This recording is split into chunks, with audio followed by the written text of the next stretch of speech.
Good morning, good afternoon, good evening, and welcome to 1% Better, where we take a look at hidden stories in sports. I'm Xylon, and I'm joined by Dr. David Lipman. I have a doctor's quiz for you this week, and you're going to know the answer, but the reason I'm asking it is because I did not know, actually, that this is what the answer does. Here's your question. Which of the following naturally occurring compounds acts as the body's own painkiller released during long or intense exercise? It would be, well, I guess it's endorphins is what you're thinking. That's correct. So, That's correct. But they actually bind to endo, opioid receptors in the brain. yeah, they're like endocannabinoids, yeah. So, What does that yeah. mean? You just said a word. Don't just say Maybe not words. maybe not endocannabinoids. Maybe they are. I need to look this up. I can't remember this bit, but basically they work as endogenous. So endo being endogenous, and they attach to opioid receptors, as you say. So this is generally how drugs are developed, right? We've either known something traditionally, so there's like a traditional Chinese medicine or some other ancient medical thing has used a plant for whatever, and they go find out about the plant, they'd research it, and they're like, oh, it does this thing, let's concentrate that and put it in a pill. Or they go, how does the body naturally do this? Or how does this work in the body? Can we target that? Right? So, for example, Ozempic or these GLP-1 agonists. And what they do is they go, okay, well, GLP-1 does this. Can we make something that like acts as though it's GLP-1? Oh, yes, we can. Okay, let's see what that does. And then it sometimes works and sometimes doesn't, right? The thing to remember is that the body's a complex system, and just adding one little thing here or tweaking one little pathway doesn't always result in the end result we want, because there's many things that happen between. But it's a good way to start it. So I guess that gives a new meaning to like a runner's high. It's almost a drug. Like that's what they're talking about. Yeah, I mean that's why it's called that. It's not like a new meaning. It's like that's how the word was developed. It was the original meaning. Listeners are realizing I'm only discovering this now. I Yeah, am you're literally today learning this as we're speaking. as the kids say, today years old. Today is old. We are supported on this podcast by Precision Fuel and Hydration. And I got to say, I was watching Ironman World Championships over the weekend, and I was thinking, man, do Precision know how to choose their athletes? So cool, because one of their athletes, Solvik Lovseth, won Kona, and congratulations to her on her debut, no less. Did you watch this? Well, that's what Norwegians do, mate. They went on their debut, apparently, Crazy. as Christian and Gustav have said to me.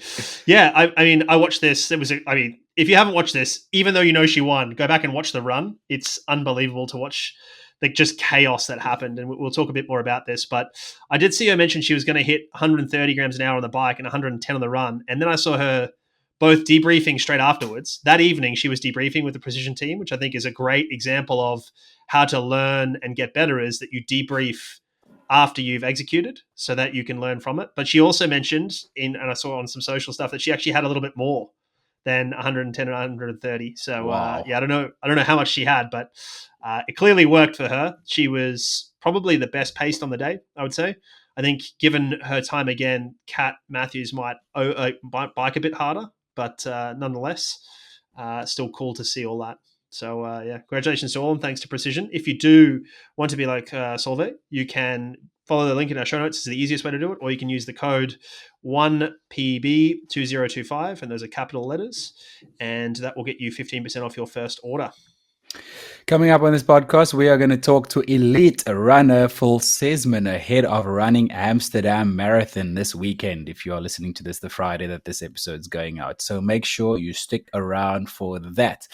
Man, I got to say, I've been injured for over a year now, struggling with spondylolisthesis, sciatic pain, etc., etc. And I've sort of been fine not exercising. Now it's really starting to catch up with me. And after chatting to Phil, I really, really missed like marathon training. When he was talking about how he approaches his marathon block, man, I was reminiscing, and it's like not doing endurance sports. I'm really, really suffering. Like, were you getting energized by how he was mapping out his training?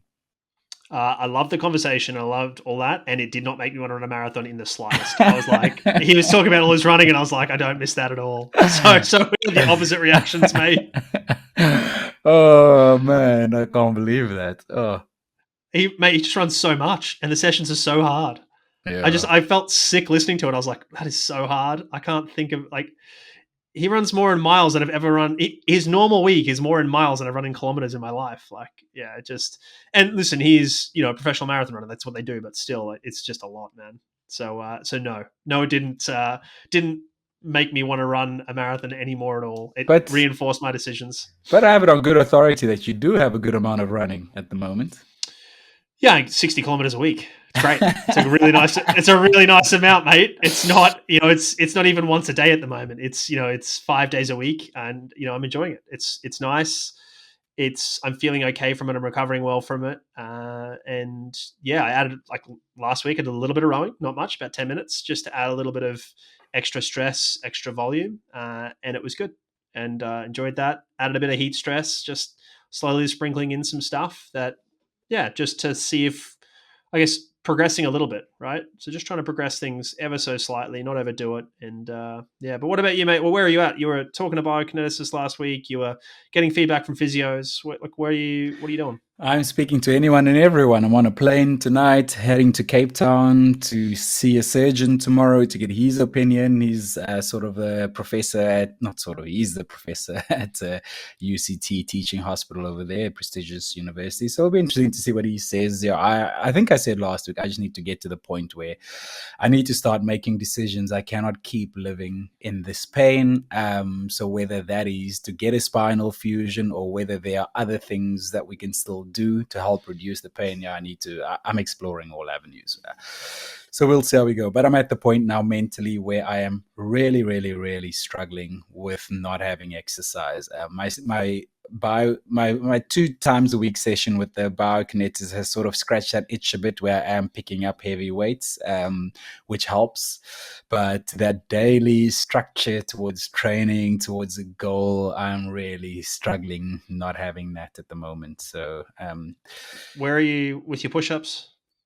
also out of the routine with that. I need to pick it up again. Sort of missed a few days due to travel. We then went back a week and then took a break with the bio to try something else for a week. So that's put it out. But I chatted to him this morning about picking it up this week again. So Yeah, fair enough.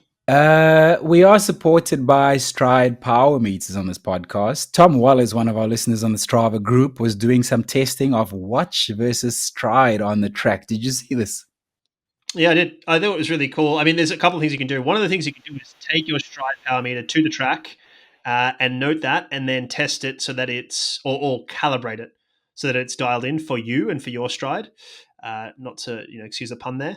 It comes calibrated pretty well out of the box, I'm told. I've never done this because I've not felt the need to do it, but you certainly can dial it in for yourself. I've heard, it's very reproducible. So regardless of whether it's accurate, it's very precise, which is to say you'll get the same measure each time, which is really probably more what people are after. But if you want it to be both accurate and precise, you can take it to the track. Tom was testing it against his watch and found it to be much more accurate than his watch, which is unsurprising at the track. I'm not sure if he was using track mode on his watch. I think he was using a Coros, which should have track mode. In track mode, it's pretty accurate because you're running around in circles. I know I was actually running with Precision Fuel and Hydration CEO Andy Blow in Chamonix quite a while back, and his Garmin automatically detected a track and clicked over to track mode. The problem was the track was 300 meters. So it was running to be helpful, but not. Yeah, exactly. It's when smart tech becomes dumb. I told him he was running like 30% faster than he was. So all of a sudden he was running 2 minutes something a kilometer, and he was like, "Nah, I don't think I'm doing that." That's hilarious. So I do prefer having to manually click it in, but regardless, so it's almost testing it against that and against a normal GPS. So it doesn't surprise me there. But I'd be interested to see if he tracked the same route. Certainly through buildings, Stride would win, but I'd be interested in somewhere else. I think they'd be pretty close, if not Stride being a little bit better there. But yeah, you certainly can do that. And listen, if you're interested, go check out the link in our show notes. That will take you to Stride, and that link is a unique tracking link for us, so they see that you've come from us, and it does support the podcast. So thank you there. And of course, anything else you can do to support the podcast is welcomed. You can like the podcast, share it, subscribe, tell friends to listen, rate it. We really appreciate all that. It's helping us grow, and we've got some announcements coming up that, as a result of growth. So thank you to everybody who's helped us there. It is really appreciated. You may not think it's a big deal to rate us or, subscribe elsewhere or get someone else to subscribe, but it really does make a difference. So thank you all. Before that aforementioned exciting announcement, let's get through some community shoutouts. Have a look at see what you've been up to in this community. The first one is Eloise Deloard, the professional triathlete who was on here last week to give her Kona predictions. We'll see how she went. But she also raced this past weekend and finished third at Challenge V Boku. I think that's how you say it.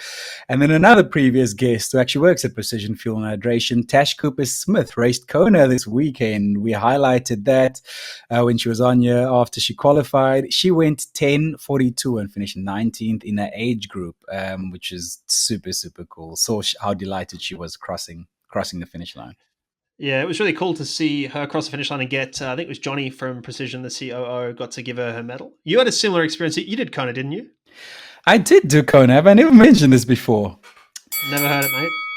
We haven't had that sound effect for a while. That's my Kona sound effect. But yeah, my wife got to be on the finish line on the red carpet and give me my. It's sort of a very VVIP experience. Not everyone gets to do it, so that tells you how high up the food chain Precision are that Johnny got to do that. Well, I mean, they're the sponsor of the European series. Like they're dishing out a ton of money to Ironman, so I think Ironman would want to It's give the them least that they big, could which do. is good. Exactly. Also, congratulations to Harry Rimmer, who ran a PB of 18:46 at the Victoria Dock Park Run. And I did see Phil Coleman ran the fast lane 3/4 marathon, which I assume is 3/4 of a marathon. He ran it in 2 hours and 33 minutes, which was rescheduled due to some bad wind. So that, due to a bad storm. So congratulations, Phil. I think a lot of people actually run 3/4 marathons. They just sign up for marathons, 3/4 through the marathon, they go, "That's enough. I'm done." Well, some of the elites in Chicago did that yesterday. We'll talk about that in a second. And then also Judy Teeter, she did the Hartford Marathon in 4:32, had 1,200 meters of elevation gain. Matt Hawkins, he's been suffering as a rugby supporter. We spoke about him last week, so we got to give him some kudos. 1:34 and a half marathon on the Gold Coast.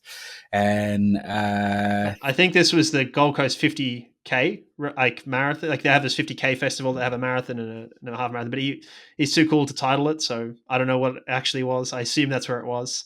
Also, Sharon Ryder, she did the Perth Marathon. Sharon works on planes. She works as a cabin staff on planes, and so she's run a marathon in every capital city of Australia. And she ran 3 hours 13 in Perth, which is unreal. So it's super cool. And then Boris Cortez, we spoke about him last week and we asked him to sort of clarify his comment that he made on Spotify. He came back on and said, "Of course, I wanted to be funny. But jokes aside, I switched to High Rocks because I'm trying to lower the training volume and it's stress on my body since I'm dealing with a nasty autoimmune disease for years now. Hoping the change helps and someday I'll return to triathlon." Sorry to hear about that, Boris. I actually didn't know about that. But yes, you were very funny and made me laugh, and we love hearing from you. Yeah, I think We got I a think it's a. I was just going to say, I think it's a good lesson for people. Like Boris is looking to change the stress, and training stress is part of it. I think most people think training is a stress release, and for many of our listeners, it will be. But it does add stress in certain ways, right? Maybe not psychological, but physical. And so, in situations like Boris, you might want to consider the total stress load on your body and the allostatic load, as we call it. So, I'm sorry to hear that, Boris, but I think it's I'd support your decision making, and I know you've got a good coach. So, yeah, hopefully things look up or look progress for you. And then we were mentioning an exciting announcement earlier on. Well, it is thanks to you. Firstly, we have to thank every single subscriber, every single person that's listened, and every single person that has shared this podcast because we are very happy to announce a new partner to the podcast. Today, we welcome Core Body Temperature. Core Body Temperature sensors, they do exactly what they say. David, I've seen this device. I've seen pro cyclists use it underneath their kit. A lot of the times the kit is sort of transparent and you can see the sensor sitting there. Tell me, what does Core Body Temperature do? But I'm guessing it's there in the name. Yeah, so I mean, both Lucy Charles and Solveig were using these yesterday. I'm pretty sure Taylor would have been using one as well, but I certainly saw that Core posted about the other two. Basically, it's a sensor that sits on the outside and it measures the heat coming off your body and the heat flux as a result of that, and it uses an algorithm to estimate core body temperature. I think the real value here lies in understanding the thermal stress you're under and being able to quantify that, because you can certainly do heat training without it, but it gives you a quantification and it gives you an idea of where you're at from acclimatization or so not maybe not acclimatization, but adaptation standpoint. So I'm 29% heat adapted at the moment. So that's my heat adaptation score. So I'll pop that up on the screen here, and you can see we'll pop up some data from a previous run of mine here, and you can see it gives you these stress scores, so you can kind of understand where you're at in terms of like how much stress have you been under, how do I understand today's session versus yesterday's session based on the climate, et cetera, et cetera, et cetera. So if you've got a climate controlled room, it's easy, you can dose it. But if you don't and you're just overdressing or something like that, it's a lot harder. So that's where sort of core comes into the fore, and you can get the data all over the place, watches, head units, all that stuff. So it's super interesting. It's been real fun playing with it. I've been playing with it for quite a while now, and yeah, really enjoying it. So thank you to Core for joining us. Is that 29% out of 100? It is, yes. So you're not very well heat adapted at the moment. So I'm guessing you haven't been doing a specific heat block of training. This is just your everyday life.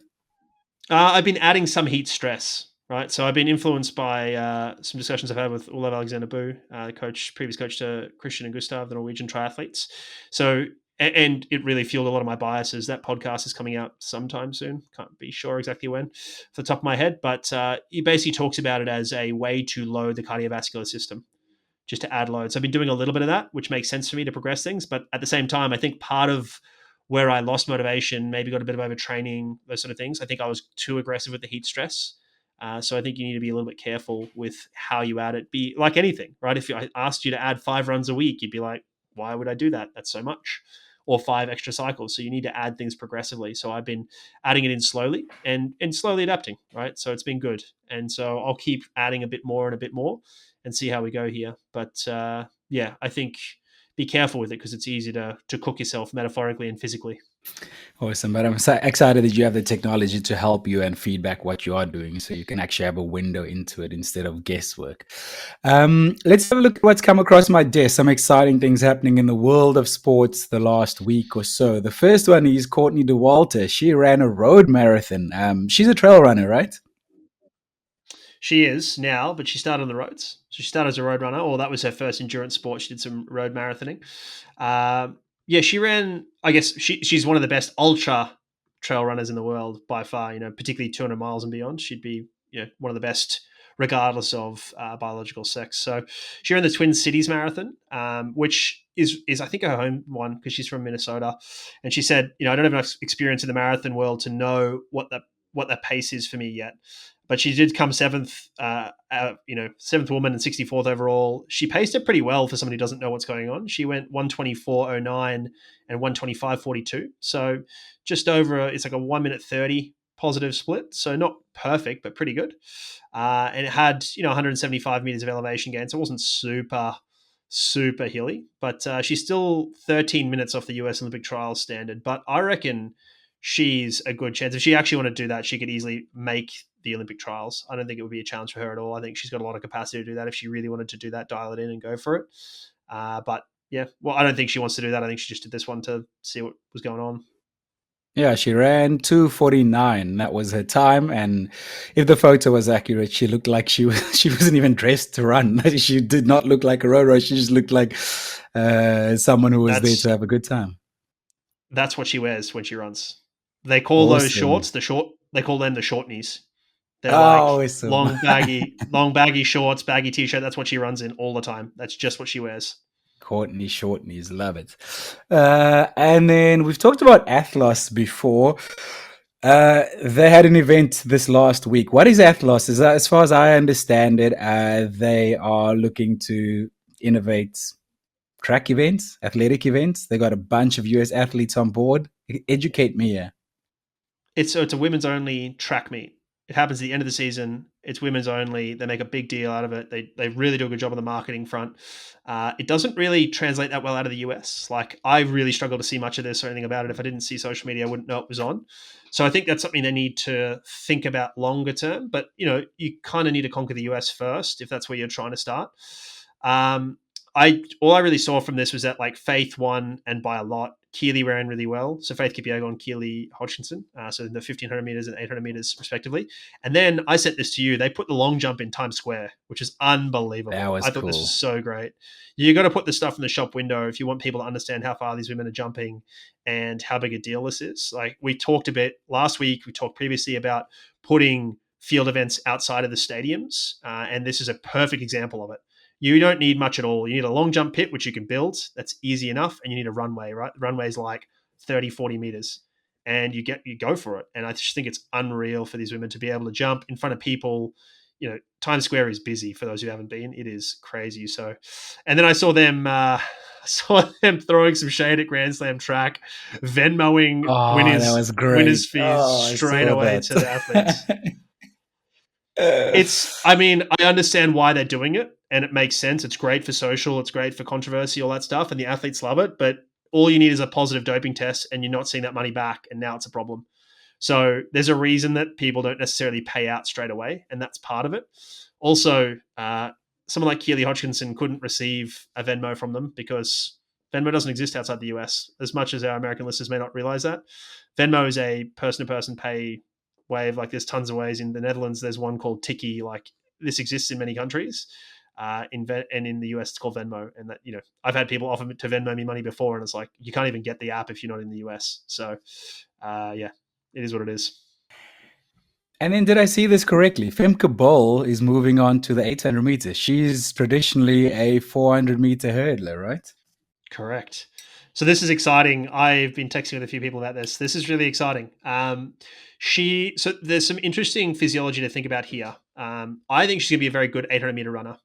Now, the first couple of things to understand are the different archetypes or different archetypes of 800-meter runner or 400-meter runner or 400-meter hurdler, right? So you can certainly see these different archetypes. So one of them is the 400-meter, 800-meter runner, which is like Athing Mo, right? So obviously Athing hasn't been running so well, but traditionally she's a 4.8 runner. Paulino, I think, is one as well. No, not Paulino. I can't remember it. Shafika. I can't remember her surname now, but she runs for one of the islands. I can't remember now, but she was a banded athlete. Anyway, Shafika Maloney. So she's a 400-meter, 800-meter runner traditionally. So that real top end speed is like her asset. She kicks home hard. Whereas there are a lot of other people who are more like 800-meter, 1,500-meter runners, right? So they are, someone like Josh Kerr is a good example of this. He's 8:15. I mean, he's more 15 than 8, but he's an 8:15 runner where you kind of got this more traditional durability, a bit more durable, quite as fast top end, right? So these 8:15 runners tend to be better 1,500-meter runners than they are 800-meter runners. And the 4.8 runners tend to be better 800-meter runners because speed always helps you a little bit, right? It's always an asset. There's also, in the 400 meters, there's a 200-meter, 400-meter type runner. Letsile Tabojo is a good example of that when he runs 400 meters, or if Usain Bolt had ever run it, people like that, right? Or you have the 400 meter, 800 meter style, right? That we talked about before, right? It's a bit of a difference. So you kind of have these people who are transitional. And again, the 400 meter hurdles, you have more of the Femke Bol, where she's more durable, speed endurance type of phenotype, whereas Sydney McLaughlin-Maroney is more of a pure 400 meter runner, right? We saw her go run 400 meters and be very good at it. If Femke turns up and runs 400 meters flat, she'll be competitive on a world stage in that she would make a semi-final. I don't think she even makes the final. What? Really? Wow. Yeah, she's not quite as fast. So I just don't think she's quite there. She runs really well in the 4x4s, all that sort of stuff, which also says to me, if you look at where she runs in the 4x4 and how she runs in the 4x4, it says to me, and if you look at her training, it says to me she's going to be a really good 800-meter runner. So it's interesting as well because it speaks to challenge, right? These two women, her and Sydney, basically only had one competitor, each other. Yeah. Sydney's gone, well, Femke's not really that much of a competitor. I'm going to the 400 meters. Femke's like, well, I've decimated everybody this year. There's not a lot of competition for me here. I need to find another challenge. She's going to the 800 meters. So this kind of makes some sense. And I like it. And it's cool to see the evolution. I'm really excited here. I'm going to try and get some more stuff on this to see.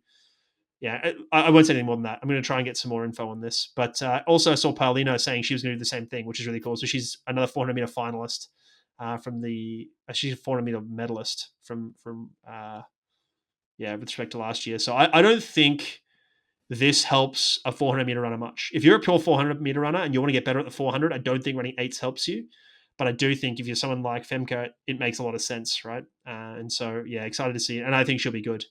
I think this could maybe, it might be a bit early to say that she'll push Keely, but it'll be interesting to see nonetheless. Well, we'll keep an eye on that. I love transitions like this. I love not knowing the outcome and watching it with bated breath to see how it goes down. At the time of recording, we are recording this hot off of the back of Chicago Marathon. I know last week we previewed it. We had a look at Conor Mann's going after the US record. We got to find out if he has achieved that. Let's talk Chicago Marathon. What went down? Yeah, I mean, we talked to Phil Sesemann before this recording. Will come in at the end of the episode. I wasn't enthralled with the coverage. It was interesting. I mean, one of the things I noted from the coverage, I got the American coverage, and they went super hard at doping. Conor Mance's coach was on there, and they went so hard. He was talking all sorts of stuff, so that was interesting to see. Um, I think it's. I think people like Ed Eyestone, his coach, coming out and saying that stuff. I think it's important. I think it's probably good for the sport. He's talking about banning managers. It's probably what we need, but I don't know if that goes at the beginning of a marathon. It's hard. It's hard to understand. It's hard to contextualize. I don't know where I sit on that, but yeah. I mean, in terms of what happened, the races, the men's race is interesting. The women's race is kind of like not that interesting. I didn't know the characters, and like it was a bit funny. But the men's race was interesting in that you had John Correa and Jacob Kimilimo both. I'd heard rumors out of Kenya that Korea was like, yeah, I'm going to break 2 hours or I'm going to get to 2 hours. And I was like, wow. And the commentators were saying the same. He was aiming for 2 hours or, sub 201, which I think it's cool that he did that. He shot his shot. If you look at the pacing, they were on it. They were chasing it. And then, they sort of lost their paces at about halfway. And then Kiplimo, so Korea made a break at halfway. He just went a little bit and then ended up with only a couple guys with him. And then Korea broke away. Kiplimo broke away from Korea at about 1 hour 24. And then Korea just dropped off at some point. He was a DNF. I think he stopped at 35 Ks. So obviously he wasn't having a day and decided I'm not finishing this. Amos Kipruto came through really well. It was much better paced and came through the field much better than that. So in terms of results, Jacob Kiplimo ran a 1 minute PB in his second marathon. So he's won his first two now. Won London, won this one. He did blow up a little bit, but he's now the seventh fastest man of all time. He ran 2:02:23. So he went through in 2 hour pace. So he slowed down, noticeably, particularly in the last 5Ks when he sort of had it locked up. Probably the run of the day was Conor Mance. He was, broke a very old US record from 2002. It's probably older than he was. Not quite, but close. He was fourth overall, ran 2:04:43, and he paced it really well. He went through the half in 1:02:19. So it's almost perfectly paced there. Really good. Rory Linkletter, the Canadian, had been talking a big game, saying, I'm going to go with Connor. We're going to race for the North American record because, the Canadian record is only a couple of seconds faster than the US record. He came ninth and missed the Canadian record.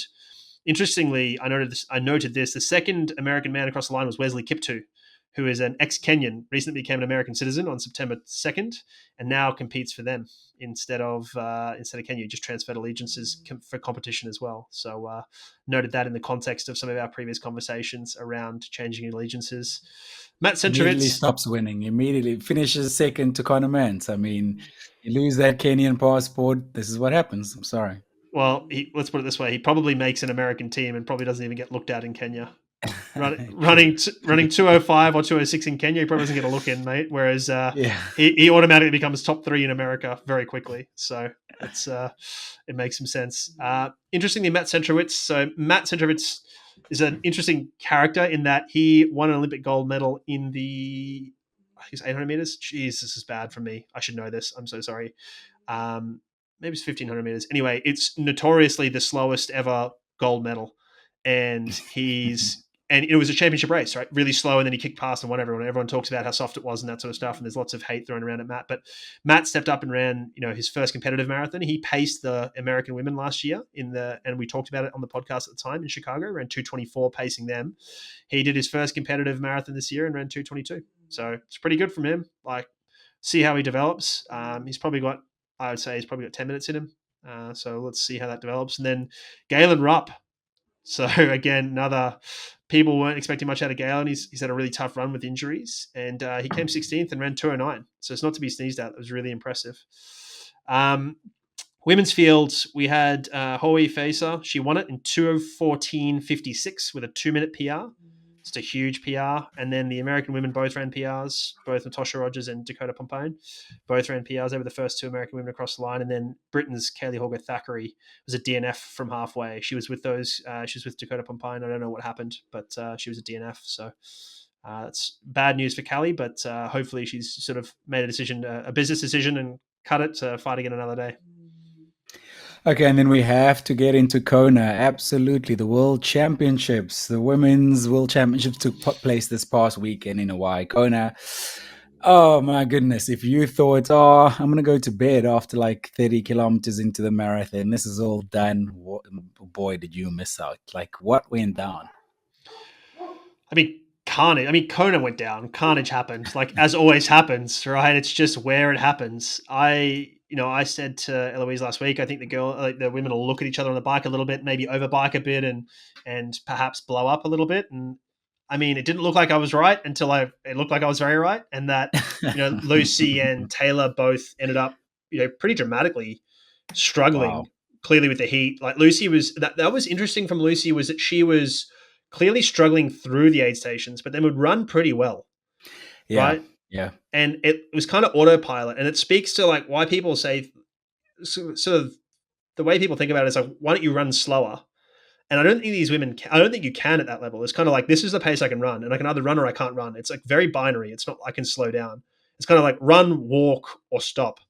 You kind of got three speeds. It's not like a slider. But so she would like really struggle in aid stations and look pretty average. And then her husband, Reese, pulled her off course.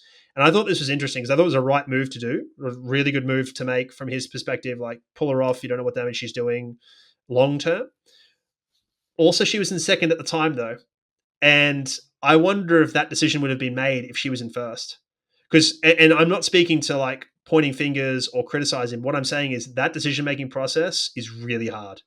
She's in first. She's a chance of winning this. Do we pull her off or not? Right now, if she's in, legitimate question. Very interesting. if she gets passed, right? So say she was leading and then she gets passed and then you pull her off. That's also an easy decision. But until that point, it's like, could she come good here? Can she still win? How do we think about this? And again, a much easier decision to make where she got pulled off, which was probably 25 Ks, I think, compared to where Taylor Nib ended up basically collapsing on the side of the road. She basically just sat down. And that happened probably, I think, 35, maybe 37 Ks. So it would have been much harder at that phase there. So, yeah, I mean, that was interesting. Solveig Loveseth that we talked about saw both of them getting pulled off and was all of a sudden in first place. So, yeah, I don't think many people saw Solveig winning it. I sort of was pretty bullish on her.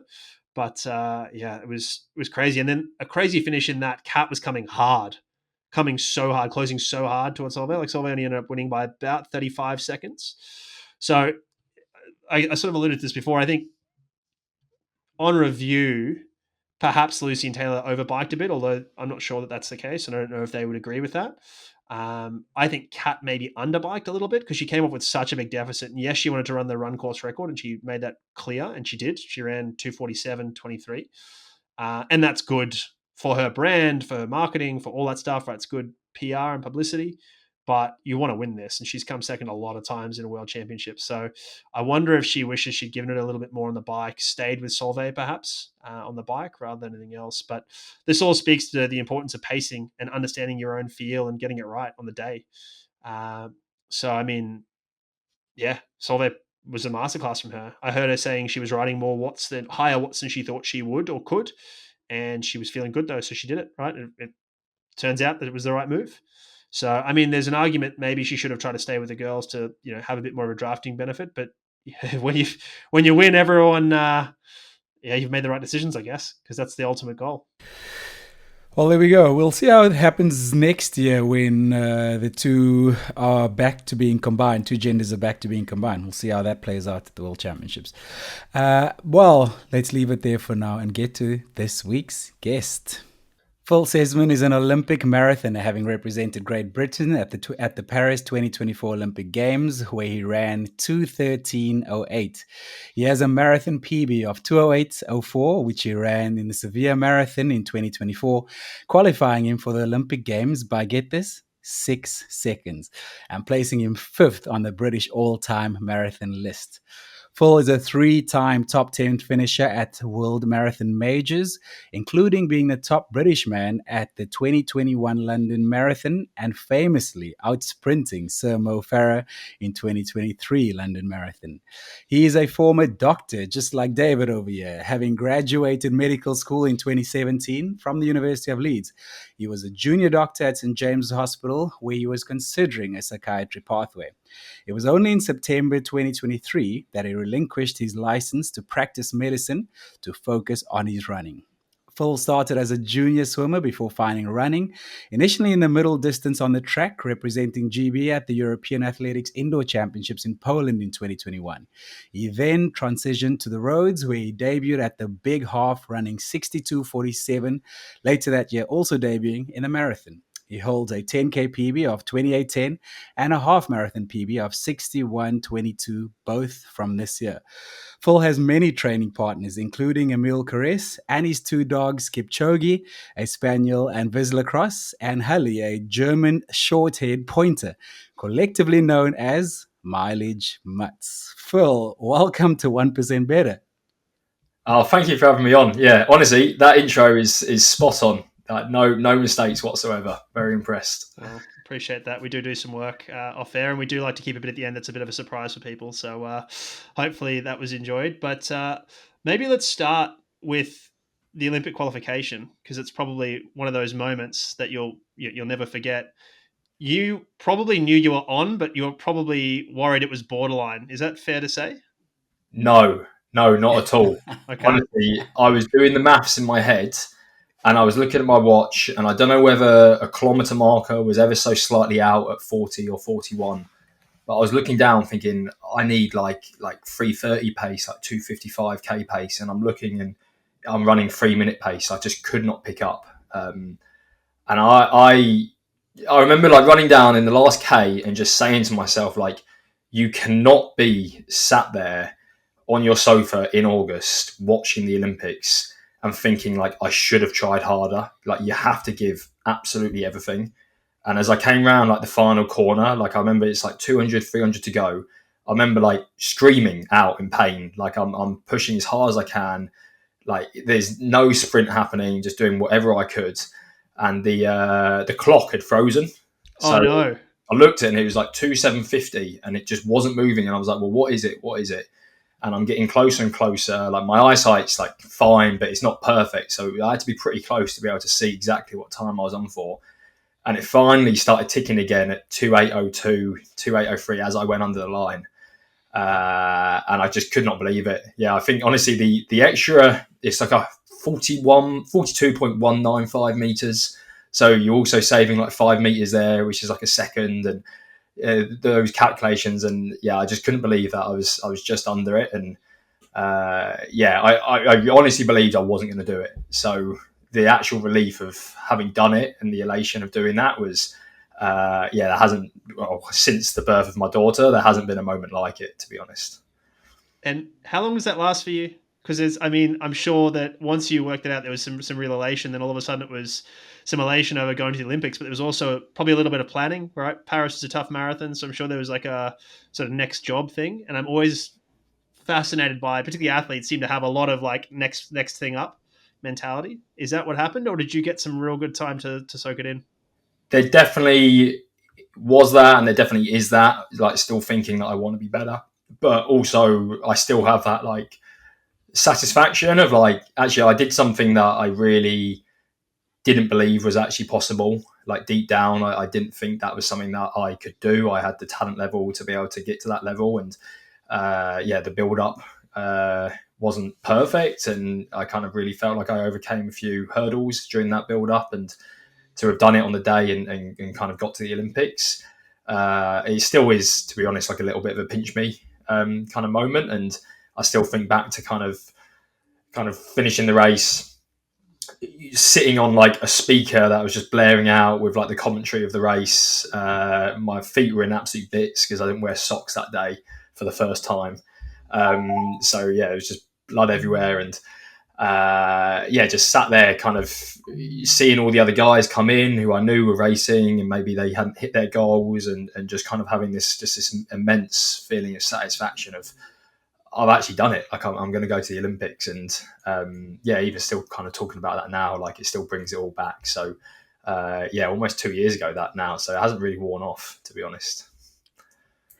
Phil, why did you not have a self-belief? I find that quite strange to hear from such an elite runner.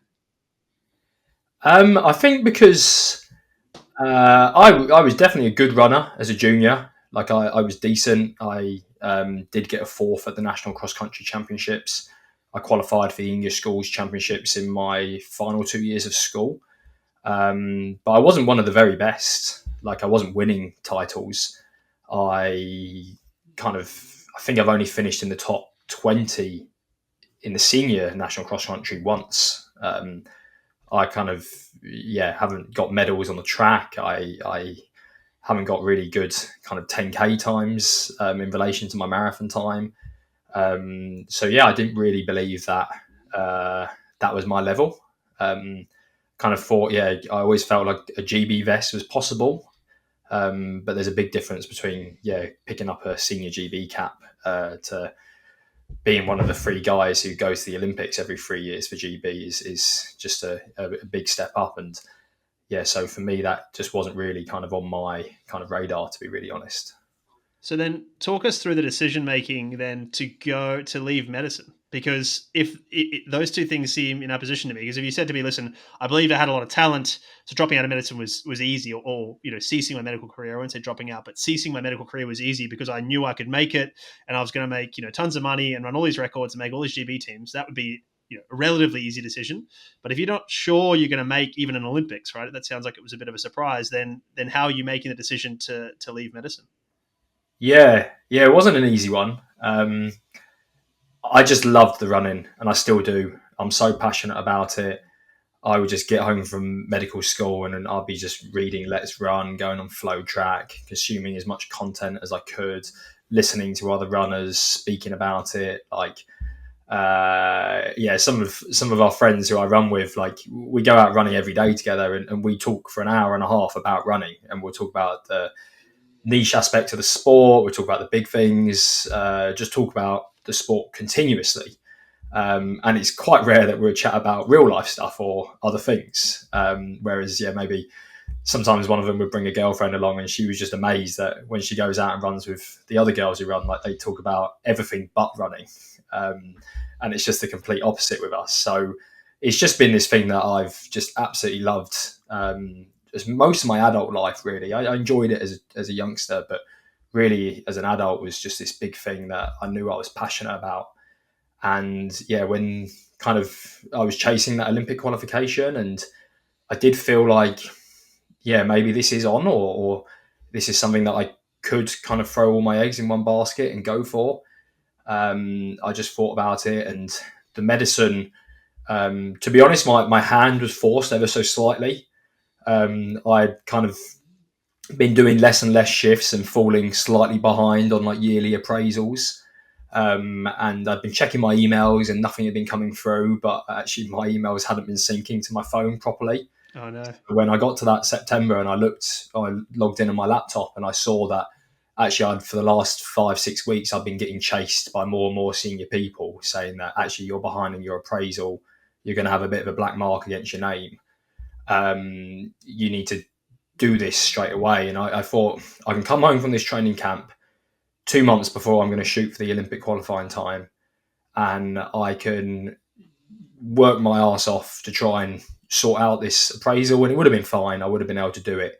But I was like, this is taking my focus away from what I really love and what I really want to put everything into. So the easier option at that point was actually, if you relinquish your license, all of that goes away.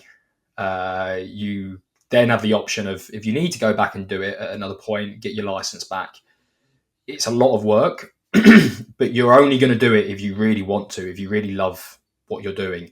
And I saw that as a bit of a test of, okay, this is the right thing to do. Like I could go back into this, but it'll be a lot of work.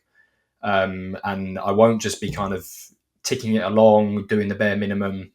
So, and having this option to go back into it because it's the convenient or expected thing to do. So yeah, that was kind of the easier or the better option for me at the time. And I'd probably say in the 2 years since I've done that, over 2 years now, maybe once or twice I thought, oh, was that the right thing to do? But yeah, the other 364 days a year, I've been really, really set on that was the best decision I've kind of made career-wise, to be honest. Yeah, well, you're fueling all my biases. And I speak to a lot of doctors who I think have made decisions because it was the right thing to do, or that was the expectation. So taking an active decision making process, really considering, I think is something I commend you on, and I would say that to anybody in all aspects of life doing anything, but certainly in medicine, there seems to be a big sunk cost fallacy of like, oh, I went through medical school and that was terribly hard and terrible, so I should keep going with this as though it's the right decision to make. And I think certainly in Australia, there's a lot of doctors really struggling with some mental health problems, and I'm sure it's worse in the NHS, not better. So yeah, I did want to ask you. You mentioned the lead up to Sevilla wasn't perfect, and we also chatted off air before. You know, your what's that? 6 days out of Amsterdam Marathon. You said you kicked a little bit of a lurgy that you had last week, and said, listen, yeah, this always. And we sort of chatted about it always happens, and you never quite.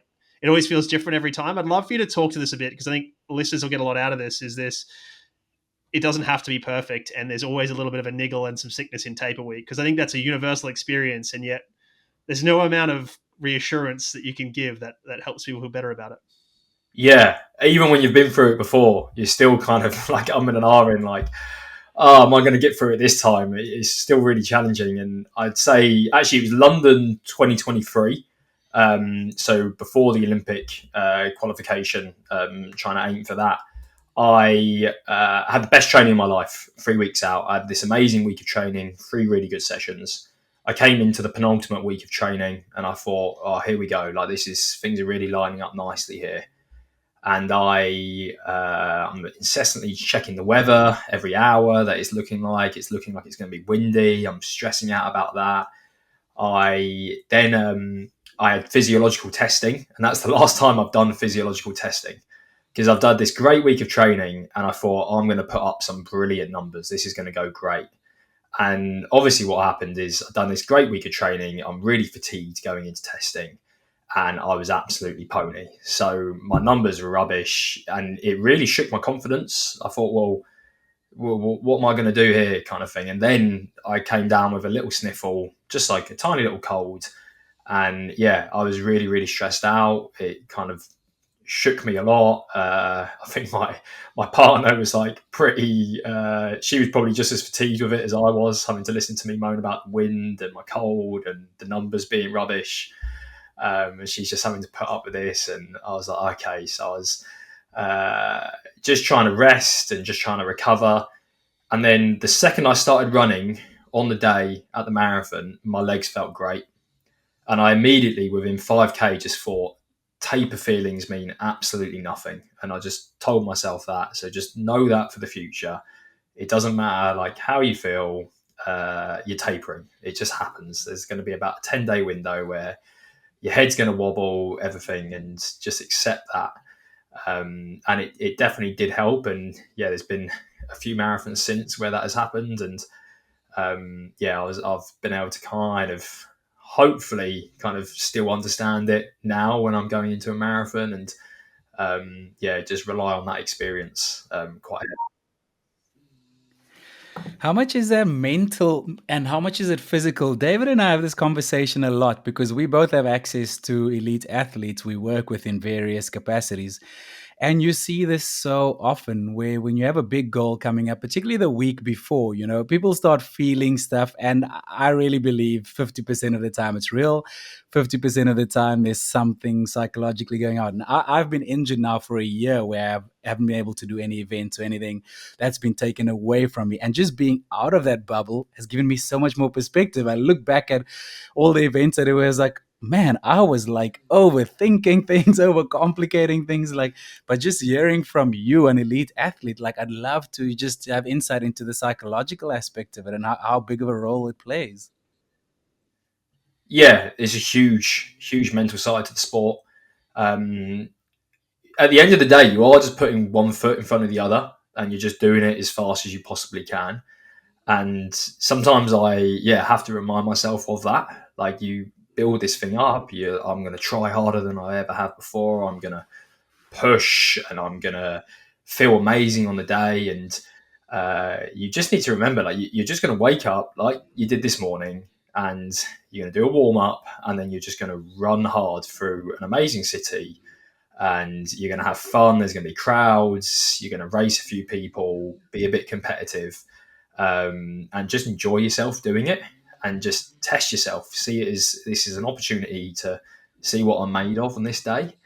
And yeah, it's easy to say that now when you're 6 days out, and I feel like I've had a little sniffle last week, and I'm on the way out of that, and definitely feeling a lot better. But there's a huge element of getting your mindset right, and like I'm seeing a sports psychologist tomorrow, just to make sure that I'm kind of dialed in for this weekend, and I'm confident, I'm feeling good, and then we'll talk through a few mental tools to use in the race as well. There's lots of things that you have to think about, and but it does all come down to remembering it is just one foot in front of the other. That's what it is. I love that perspective. We are going to get to a bit more chat about Amsterdam in this weekend, but some of your fastest times through shorter distances have come this year, right? And you're now well and truly baked on marathon runner. So have you changed anything this year to drive those, or has that just been accumulation of volume? What are you putting that down to? Yeah, I would say a bit of both. Definitely accumulation of more volume. The probably biggest thing is I had a daughter a year ago. Her birthday's in 2 days, and I haven't been on a training camp since then, since before the Olympics actually. So I've just been at home.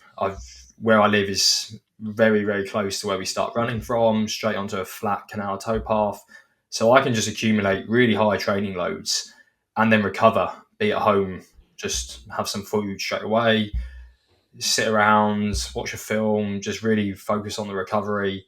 I've got my daughter to give me a bit of perspective so that I don't kind of get my overthinking the races and what's happening, and just kind of see these races as just a fun thing to go and do, and be very grateful for kind of this life that I am living and this opportunity to be a professional athlete. I'm very fortunate with that, and I guess in terms of the training, it may have been a little bit more aggressive with a few of the shorter sessions, but I generally believe my training probably hasn't stepped up hugely over the last few years. It's more I'm just racing better at those shorter distances, and I think that's probably a psychological thing over a physical thing. That has probably just come down to just relaxing a bit more going into races, and just focusing on competing and racing rather than being obsessed with times and the outcome. Is probably been the biggest difference. I love that, because I think a lot of people, there's a sort of an interesting transition. I mean, in running, you're looking at people, let's say men who are somewhere between 215 and say 225, where they're sub elite, but they're probably still working full time, right? And the thought is, I would be better if I could train more, or if I could go on training camps. And I actually think the real advantage of going pro is not that. It's actually the recovery. It's the extra time doing nothing, not the time doing more. And so it's interesting hearing you say you're better off without training camps, with more consistency in your life, with, of course, perspective from your daughter as well, which I'm sure is huge. But that ability to just get home and do that, like what you described is, I can run from near where I am and eat straight away and then lie around and do nothing, sounds like a training camp. Doesn't sound like home, right? So I think the view of training camp is that it's special. And I think what makes it special is engineerable at home for people, depending on their life, right? Now, of course, you might say maybe when your daughter's 3 or 4 and she's running around wreaking havoc, you might say, actually, I need a training camp to get away from this. But at this stage, it's awesome to hear the perspectives helped, and that's what it hasn't been something magic that's happened. It's been more of the same, but with more recovery. I love that. On that though, what does a training week look like for you roughly? Our listeners will want to hear this for sure. Yeah, so it can change from day to day. I try and work on You do a session when you're ready to do a session rather than a specific day that the group's doing a session. And I only have like 1, 2, 3 kind of main training partners for sessions. So we're all quite flexible. We all can move around certain days. But in general, it will be kind of 2 easy runs on a Monday, maybe 20k in the morning, 12k in the evening, probably a little bit faster in the morning, 4-minute pace, maybe 4:20 pace in the evening. And then, a Tuesday would be some kind of track session. So it's usually a longer track session. It could be 2, bit of a double threshold. That might be 5x3k in the morning, around half marathon pace, and then 12x a little bit quicker than half marathon pace in the evening. So that's not too intense, but it's just 27k of quality on a day. It's a good stimulus to have. And then, an easy day again on a Wednesday and a Thursday is probably going to be 20k in the morning, 12k in the evening, pretty similar. Might have a physio appointment at some point in there. Might do a little bit of strength and conditioning. It's something that I've been pretty lax on this year, especially since having my daughter. I probably haven't been to more than 20 S&C sessions in the last year, just mainly because the choice was go up to the gym and do a session or have a nap. And the choice then was nap for a lot of the time. And then, Fridays would probably be like a longer marathon specific session. So that could be up to kind of 30k, maybe even a little bit longer in total. And that'd be usually kind of pretty intense, pretty hard. Usually kind of some kind of 5 sets of 5k on, 1k off, that kind of thing. And then I quite like on a Sunday. Saturday again would be an easy day. 20k, 12k is kind of the default. And then Sunday would be maybe 35k kind of steady. So that's usually like marathon pace plus 10%. Trying to work more at that kind of LT1 kind of level. Quite high volume trainer, definitely. Kind of upwards of. I work in Ks, but I count my miles in miles. I love the hybrid. That's very British of you. Yeah. So I was all mileage and then all miles, but I just moved over since doing these European marathons over to Ks, but haven't fully converted yet. So if I'm in a normal training week, I'm aiming for 140 miles really. Oh wow, that is big. That is really big. Who writes all your programs? Are you coached by somebody? Sorry, I didn't find this anywhere. Are you coached by somebody to do it your own? How do you manage it? So I've got a coach, Andrew Henderson, works at the Leeds Talent Hub where I'm based. He's primarily known for kind of coaching 800 meter athletes. He coached Alex Bell to the Olympic final in 2021. Tin and Crocken made the British team for the World Championships in Tokyo this year. And then he's worked with triathletes like Beth Potter in the past and other runners as well, and at the university. But it's a very kind of collaborative approach. I've ran long enough to know kind of how my body's feeling and kind of what I need, and I get a lot of advice from Emil Caress as well. He kind of arguably kind of mentors me in a sense, helping me kind of reach higher levels and bringing me along with him effectively. And a lot of my training is kind of Canova inspired. I was going to say that, and that comes through Emil and seeing what he's done over the years and what I've done over the last few years. And usually it's a case of I write my program, I send it to my coach Hendo, he kind of has a look, he tweaks a few little bits. I then ask Emil's advice as well. Emil kind of gives a bit of advice, and we work together on it. And then Hendo is he delivers the program makes a lot of those day-to-day decisions. So he'll be the one who Wednesday last week when I have a sniffle, he pulls me out of the second session and just says, "Go for an easy run tonight. You're not doing another one." And I'm sat there stressing, and if he wasn't there, I would have gone and done that 100%. But he's the one who pulls me out of doing that, and it just helps make those kind of small micro decisions that I think are really, really important. Simple question for both of you, actually, and it's probably a simple answer with regards to why you do two sessions in one day. Because, like, I work predominantly in professional cycling. A cyclist will never do two sessions in one day. Triathletes will do that because they have multi disciplines that they're doing. Why, as a runner, are you doing two sessions a day? Is that just a way of getting more volume in? Yeah, it's definitely a way of getting more volume in. There's kind of two styles to doing two sessions in one day. You would do like the Norwegian double threshold approach, which is effectively running a fairly controlled intensity, but doing two sessions in order to accumulate more volume over the course of the 24 hours. It'd be very hard to, if you did 5 by 3K, 12 by 1K, to do that all in one go and get 27K on your legs. The impact of running, that's going to cause like a lot of muscular damage. You probably could physically do the session, but you would be probably in bother for 3 or 4 days afterwards. Whereas if you do this kind of slightly more controlled approach, then yeah, you might be able to go again in 2 days' time, 3 days' time, and do the exact same again. So over the course of a week, you're going to accumulate a lot more volume at those intensities. I guess the other approach is you do the Canova special block style, which are 2 hard sessions.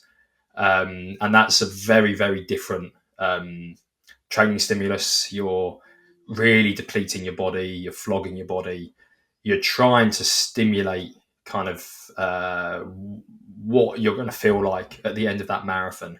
And you're trying to really delve into the final little bits of energy that your body has stored, and use that at the end of the day when you're running at your fastest to help your body access that at the end of a marathon as well. But those ones take an easy day or two beforehand, and they take 2, 3, maybe 4 easy days afterwards. Like, they're very, very taxing. So you might only employ those once or twice in a training block. And that's very close to marathon day as well. That is in the penultimate period of training prior to marathon day. It's not 6 months out or anything like that. So yeah, I think Phil's nailed that. The only other thing I'd say is that the internal external load decouples a bit better if you start to split your sessions. So you're at the same, let's call it metabolic intensity or internal workload. You can maintain a slightly higher pace, or you can reduce that. You can reduce the mechanical load as well. So that's why, compared to cycling, for instance, there's no mechanical load issues. If I say to the guys, go ride for 6 hours, they go ride for 6 hours. No worries. You cannot say to a runner, go ride for 6 hours and expect them to do anything meaningful the next day. Go run for 6 hours. Like, it's just not going to happen. So you can be more specific in cycling because the mechanical loading is just not a thing. It's all about metabolic loading, because, cyclists don't really load their bones too much. They don't really load tendons much. And those are the two things that break in runners. It's very rare that I would say it's probably 10% of running injuries are muscular, and the rest are sort of tendon, bone, et cetera, et cetera, et cetera. So you're dealing with a different set of constraints there from running to cycling. But I do think there's, maybe not when you're running 140 miles, but I do think there's some meat on the bone for runners. It's one of my marathon hypotheses that adding a bunch of non-running load might be helpful. If you look at the triathletes, someone like Casper Storms ran 2:29, and he probably runs 120 Ks a week or 100 Ks a week. So when you consider that, there's probably some meat on the bone. And then you look at people like Joe Bossart's group in the US with Emma Bates.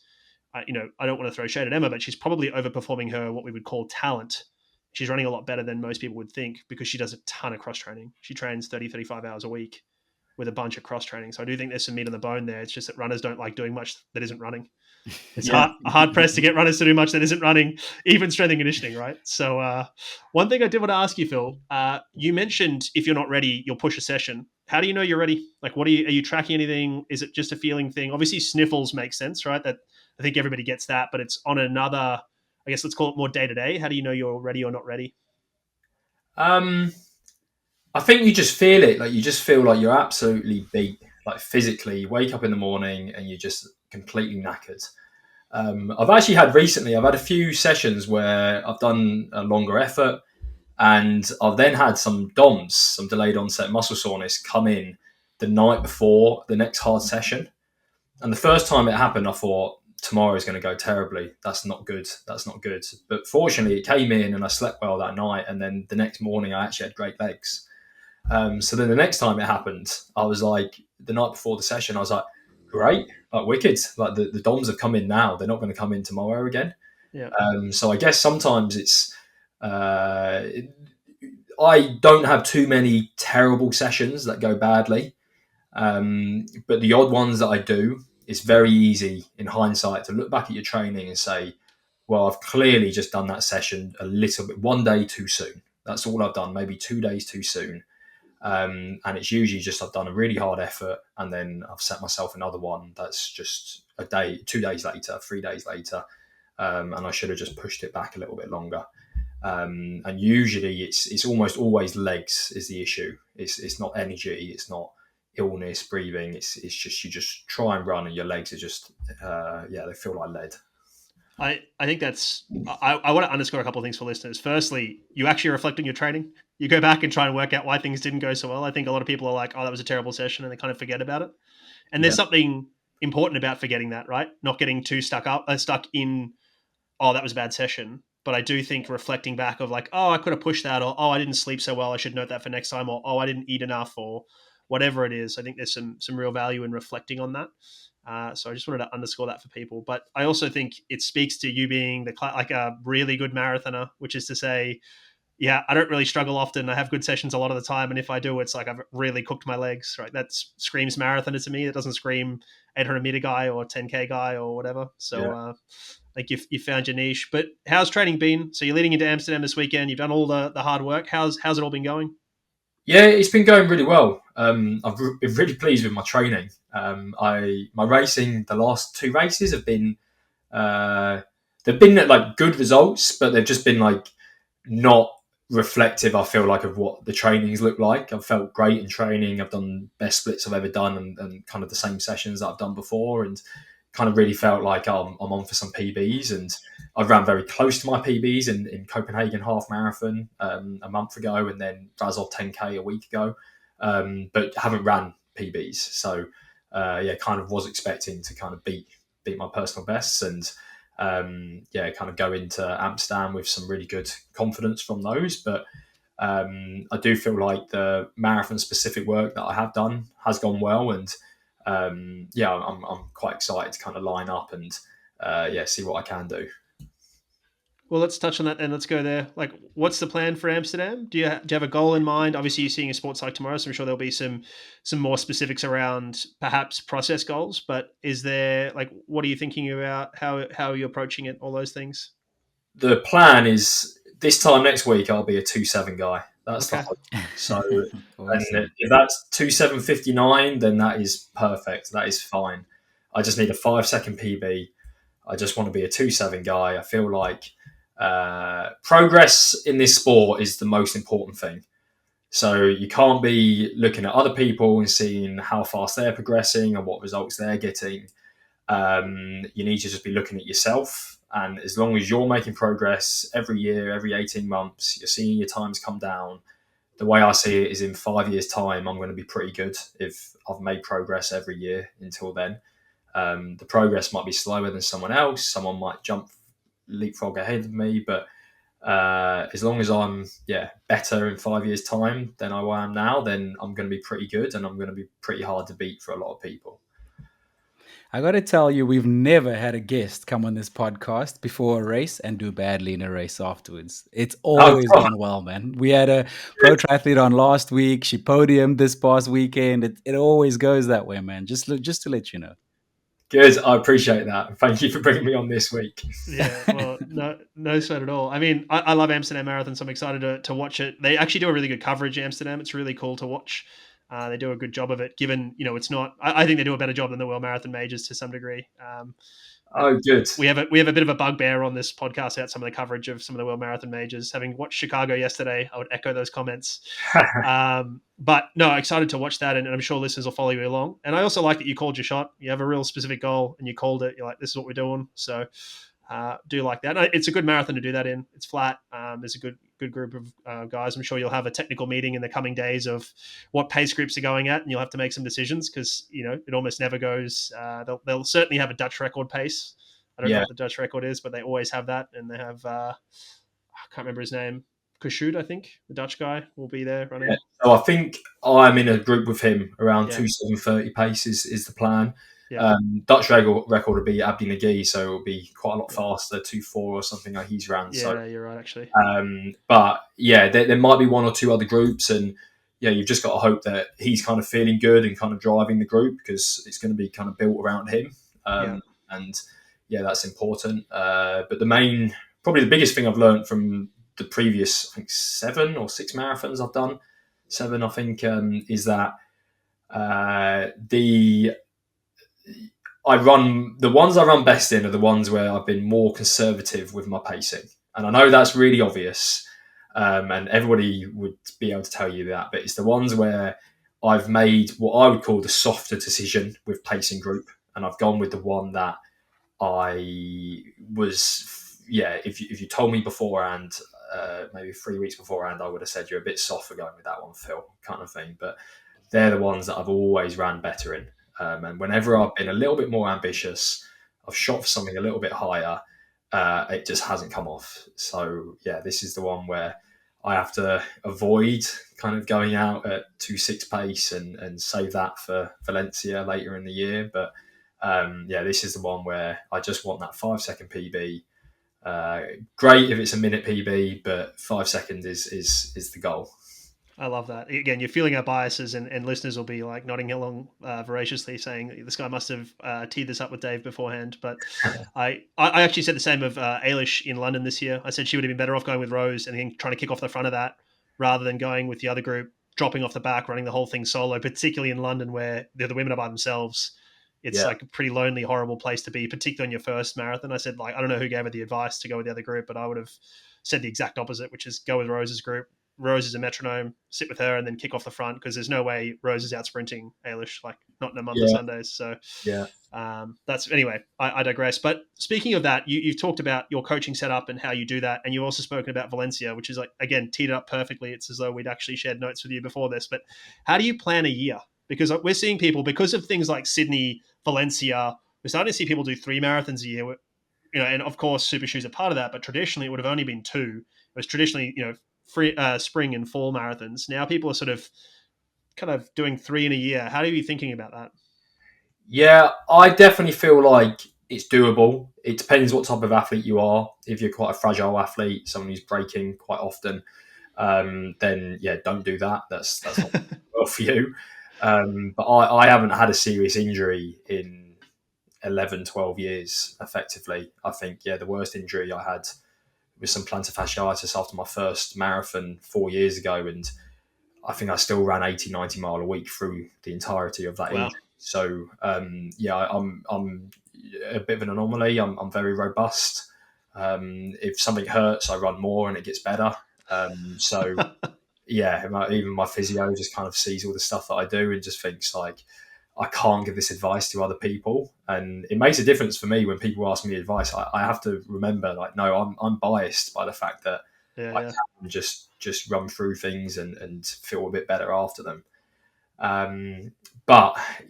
With planning a year is, for me, I started doing some very good long runs ahead of marathons, and London this year, I did some really good long runs ahead of that. And then the marathon didn't go well. So my thinking was, actually, I'm getting so close to the fire in these training runs. I did a 35k at 2:7 flat pace before, that I just thought, why don't I just go and do a marathon, a slightly smaller day, have a slightly more modest goal, a small PB, try and just tick that off. I've got something from the block, and then I can go and swing for the fences in the bigger one. And I think that if I do go and run this 2:7 on Sunday that I'm hoping to do, then I'll be able to go to Valencia later in this year and just say, okay, let's just see what, things are feeling really good, perfect conditions, perfect group. Let's go for something really fast, and just see what I can do. So when you are planning that, it is difficult. You have to look at kind of where the marathons sit, what you've got on. I did actually want to be in Chicago yesterday, but one of my friends organised a last minute wedding, so that Oh, forced my hand. how inconsiderate. Oh, Yeah. So actually, it was a nice reason to kind of not have to go and spend a week away from the family, and it's a very easy trip over from Leeds to Amsterdam. So it's definitely worked out well, and maybe on next week, I'll be thanking him profusely for that decision. And in terms of trying to plan, is you have to look quite a long way in advance. So I'm already now starting to think, how am I qualifying for LA? When is that qualification window opening? What the time is going to be? Where all the marathon runners are looking for that and waiting.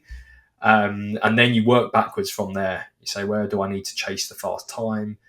Can I go to London Marathon, which is the biggest day of the year for a British marathon runner?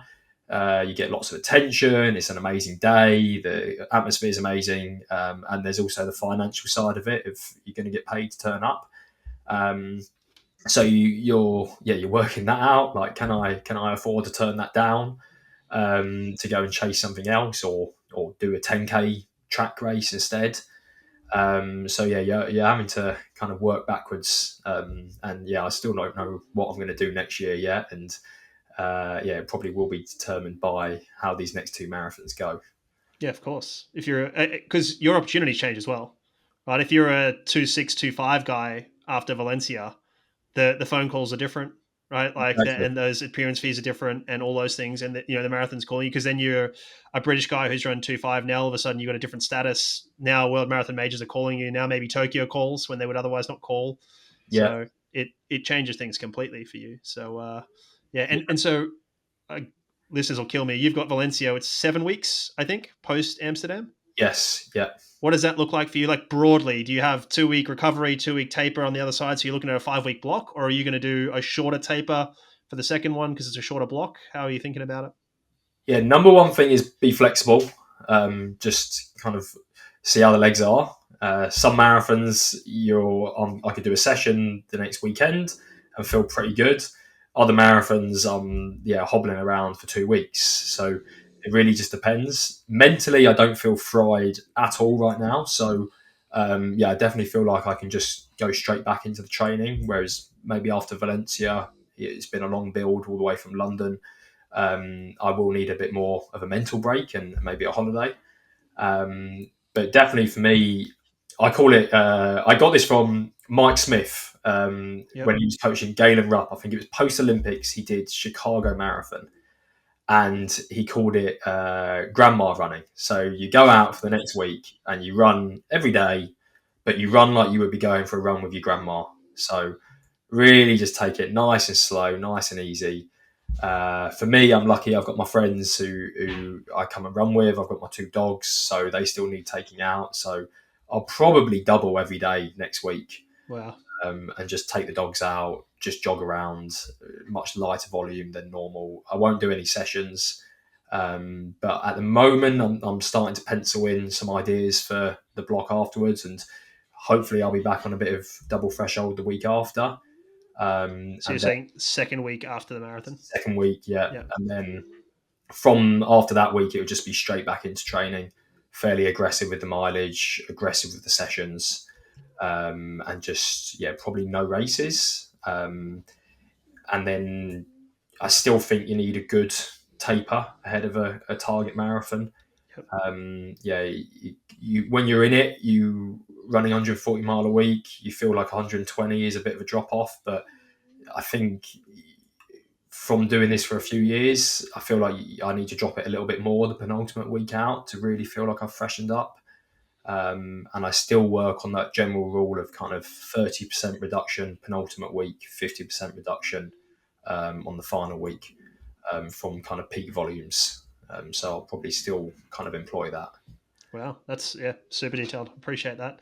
We had one last question that we want to ask before you left. So I was doing some reading, and I heard you were thinking about an Olympic tattoo when racing Sevilla, but then you may not get it. So where are you at with the tattoo? What's the tattoo situation? Yeah, I got it. Yeah, I'll go on. I'll show you. Yeah, I got it. Let me go. There we go. It is. Yeah, got it there. So I got it just after. A couple of weeks after the Olympics, actually. I kind of forced myself to go and get it. I ummed and ahed because I think once you kind of realise that dream, you then feel like maybe you don't need it. And yeah, I saw it as almost not a test, but almost as like when are you ever going to be satisfied if you don't go and get this? Like you dreamt of this tattoo, like, because it was the Olympics was just a pipe dream. It was just something that I never really felt that I was going to be capable of achieving.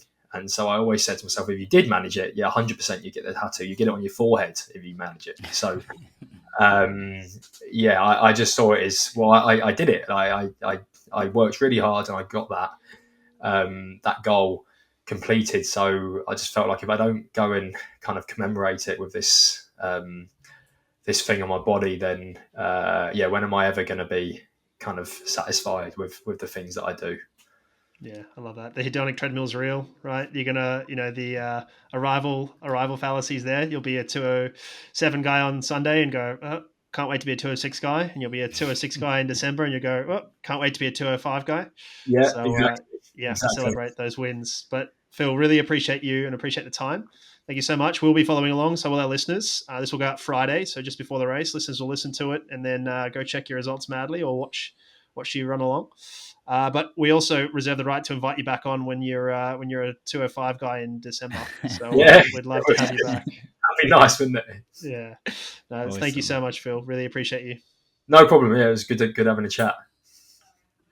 Phil Sesemann. David, thanks so much for putting that together. I know for a fact that you loved the clarity in his answers. Yeah, I really liked it. I mean, I was told by the person who helped us organize it that we'd get on well, and I understand why they said that to me now. So no, I appreciate Phil's time and just really clear on that, like really involved in his process. I said, I wrote an article about this, but certainly there are two archetypes of athletes that seem to succeed. The ones that are hyper engaged in the process, who have a good level of knowledge, who really understand things and buy in and really contribute. So it's a co-creation like Phil does, or the athletes who just have no input at all and just do what the coach says.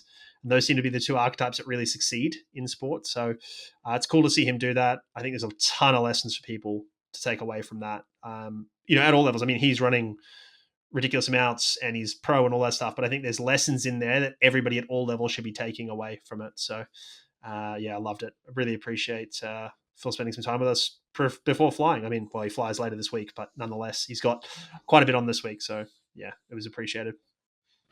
Okay, before we get out of here, what are we watching this weekend? I will be following Phil for sure in the Amsterdam Marathon, and also football is back. The Premier League is back, and it's Manchester United against Liverpool. So please, thoughts and prayers to me this weekend.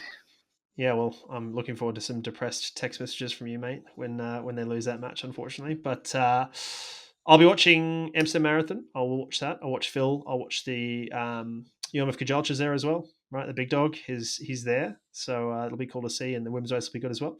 And then I'll probably watch a bit of rugby, and then some NFL. I've been enjoying some NFL, although I watched the Jets yesterday, and they are terrible. But on a positive note, Steelers got up yesterday, which is huge, and Quins beat Sarries, mate, so I'm stoked. I had 2 from 2 yesterday. Couldn't be happier. I love beating Sarries, and we're on. Thank you so much for downloading, streaming, listening. Please share this episode with a friend. Please rate the podcast if you haven't so, and subscribe. We welcome core body temperature sensors as a new partner. Thanks to you. We'll catch you on the next one. David, thank you so much. Thank you, mate.